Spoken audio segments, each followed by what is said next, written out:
at laging magpasalamat sa iyo, ya Allah. Maliit man, malaki man, mayroon ka mang binigay, binigyan siya, hindi ako nabigyan, magpapasalamat pa rin ako sa iyo, ya Allah. Bakit? Dahil ako ay malusog, dahil ako ay may trabaho, dahil ako ay may asawa, maski isa lang, kontento ako sa isa, gagawin ko pa 2, 3, 4 na, makasala pa ako sa Allah. Kayong mga iba na hindi makontento.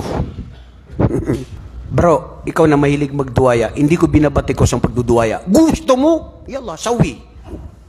Gusto mo yan eh. Pero katakutan mo ang Allah nang magbigay ka ng tunay na maging makatarungan sa mga asawa mo. Dahil malaking pagkasalanan yan sa araw ng paghukom. Pagbabayaran sa araw ng paghukom. Ang pagiging hindi makatarungan sa iyong mga asawa at mga anak.